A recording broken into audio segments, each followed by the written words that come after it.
Bismillahirrahmanirrahim. Assalamualaikum warahmatullahi wabarakatuh. Syukur alhamdulillah berjumpa kembali di channel ini. Salawat dan salam semoga tercurah limpahkan kepada junjungan kita Nabi Muhammad sallallahu alaihi wasallam.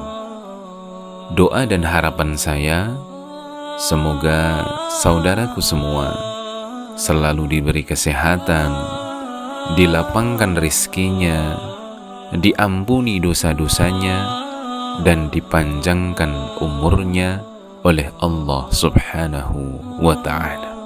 Amin ya rabbal alamin. Sahabat beriman yang dimuliakan oleh Allah subhanahu wa ta'ala, agar hati ini selalu dipenuhi rasa cinta yang melahirkan ketenangan, ketentraman, kedamaian, bahkan kebahagiaan, maka jadikan Allah sebagai sandaran dalam hidup kita. Kata Nabi, barang siapa menyandarkan diri pada sesuatu, maka hatinya akan pasrahkan kepadanya. Hadis riwayat Tirmidzi. Dalam hidup ini, betapa sering kita terlalu banyak berharap kepada manusia, namun berujung pada kekecewaan. Makanya berharaplah hanya kepada Allah subhanahu wa ta'ala. Kasih manusia itu sering bermusim. Sayang manusia tiada abadi, tapi kasih Tuhan tiada bertepi. Dan sayang Tuhan, sayangnya Allah subhanahu wa ta'ala, janjinya adalah pasti. Maka carilah cinta sejati, yakni cinta kepada Allah subhanahu wa ta'ala. Dalam Islam, cinta biasa disebut dengan al-hub atau mahabbah, yang berasal dari kata ahabba yuhibbu mahabbatan, yang artinya cinta yang kuat, yang dibuktikan dengan imtithani awamirillah wajtinabu nawahihi, yakni melaksanakan perintah Allah dan menjauhi larangannya, sehingga ia akan mendapatkan cintanya Allah subhanahu wa ta'ala. Ketika seseorang telah mendapatkan cintanya Allah, rezekinya akan dimudahkan, hatinya diliputi rasa tenang, tentram, serta kuat dalam menghadapi berbagai cobaan hidup. Ketika diuji dengan kesusahan atau bahkan penderitaan, ia justru akan menghadapinya dengan penuh senyuman dan kesabaran, karena baginya itu tanda bahwa Allah telah mencintainya. Ia pun akan banyak beristighfar dan menyebut namanya, sehingga ia mampu mengubah rasa deritanya itu dengan nikmat keimanan yang luar biasa dalam hatinya. Ujian dan cobaan pun akan dilaluinya dengan mudah, dan ia tetap tabah. Selanjutnya, ketika ia diuji dengan kenikmatan, ia tidak lalu lupa daratan atau larut dalam kesenangan, kemewahan. Ia justru akan menjadikan nikmat itu sebagai pemantik hatinya agar tetap bersyukur dan lebih mendekatkan dirinya kepada Allah subhanahu wa ta'ala.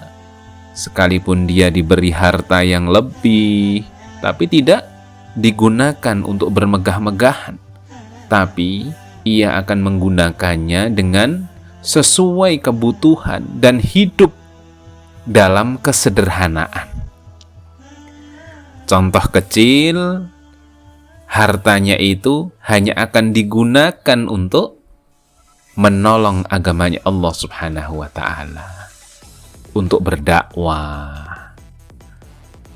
Dan bisa juga dibuktikan dengan ia semakin rajin beribadah, semangat bersedekah, sholatnya juga berjamaah, sehingga nikmat dari Allah itu akan semakin ditambah. Itulah yang kemudian melahirkan ketenangan, ketentraman, bahkan kebahagiaan dalam hidupnya. Di antara cara-cara untuk mendatangkan cintanya Allah menurut Imam Ibnu Qayyim Al-Jauziyah. Pertama, duduk bersama orang-orang yang mencintai Allah dan bersama para siddiqin, yakni orang yang tetap istiqomah berpegang teguh pada ajaran Islam secara benar. Kemudian ia memetik perkataan mereka seperti buah yang begitu nikmat. Kemudian dia pun tidaklah mengeluarkan kata-kata kecuali apabila jelas maslahatnya dan diketahui bahwa dengan perkataan tersebut akan menambah kemanfaatan baginya dan juga bagi orang lain. Masya Allah, sahabat iman yang dirahmati Allah SWT, jika kita sering hadir di majelis ilmu, majelis taklim, atau tempat-tempat pengajian, insya Allah kita termasuk orang-orang yang terpilih, menjadi orang yang mencintai Allah Subhanahu wa Ta'ala, dan insya Allah akan mendapatkan cintanya Allah. Keikhlasan kita untuk tetap hadir di majelis-majelis ilmu itu karena the power of love, kekuatan dari cinta itu sendiri. Jika tidak karena cintanya kepada Allah, ia pasti lebih suka dan mementingkan sesuatu yang ia senangi daripada pergi ke majelis-majelis ilmu atau majelis-majelis taklim tersebut. Dalam aktivitas ibadah kita, memang perlu menghadirkan mahabbah atau rasa cinta kita kepada Allah Subhanahu wa Ta'ala. Dalam kitab Al-Ubudiyah, Syekhul Islam Ibnu Taimiyah menjelaskan bahwasanya konsekuensi cinta kepada Allah adalah mencintainya dan mencintai segala sesuatu yang dicintainya. Jika kita menginginkan agar Allah memberikan semua hal yang kita cintai, maka kita pun harus melakukan hal-hal yang Dia cintai. Kemudian yang kedua, untuk meraih cinta Allah, kata Imam Ibnu Qayyim, terus-menerus mengingat Allah dalam setiap keadaan, baik dengan hati dan lisan atau dengan amalan dan keadaan dirinya. Inilah yang disebut dengan istiqomah. Istiqomah diucapkan mudah, tapi diterapkannya memang susah. Istiqomah itu memang berat, karena kalau ringan namanya istirahat. Di balik kata istiqomah ada perjuangan yang kuat, pengorbanan yang banyak, dan doa yang tidak pernah berhenti. Makanya semua ibadah kita harus dilandasi dengan hati yang ikhlas supaya kita tetap istiqomah.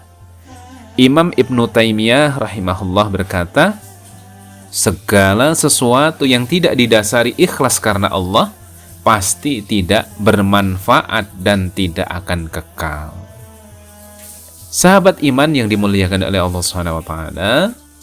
Kemudian yang ketiga, agar kita mendapatkan cintanya Allah Subhanahu wa Ta'ala, yaitu menghadirkan hati secara keseluruhan tatkala melakukan ketaatan kepada Allah dengan merenungkan makna yang terkandung di dalamnya. Selanjutnya yang keempat, membaca Al-Quran dengan merenungi dan memahami maknanya. Hal ini bisa dilakukan sebagaimana seseorang memahami sebuah buku, yaitu dia menghafal dan harus mendapat penjelasan terhadap isi buku tersebut.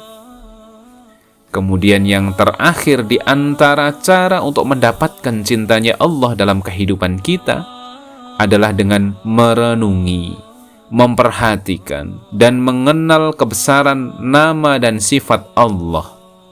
Begitu pula hatinya selalu berusaha memikirkan nama dan sifat Allah tersebut berulang kali.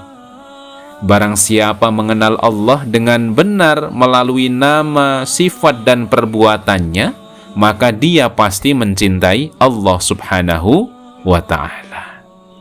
Semoga kita senantiasa mendapatkan kecintaan Allah. Itulah yang seharusnya dicari setiap hamba dalam setiap detak jantung dan setiap nafasnya. Alhamdulillahilladzi bini'matihi tatimmus shalihat. Wa sallallahu ala nabiyyina Muhammadin wa ala alihi wa sahbihi wasallam. Wassalamualaikum warahmatullahi wabarakatuh.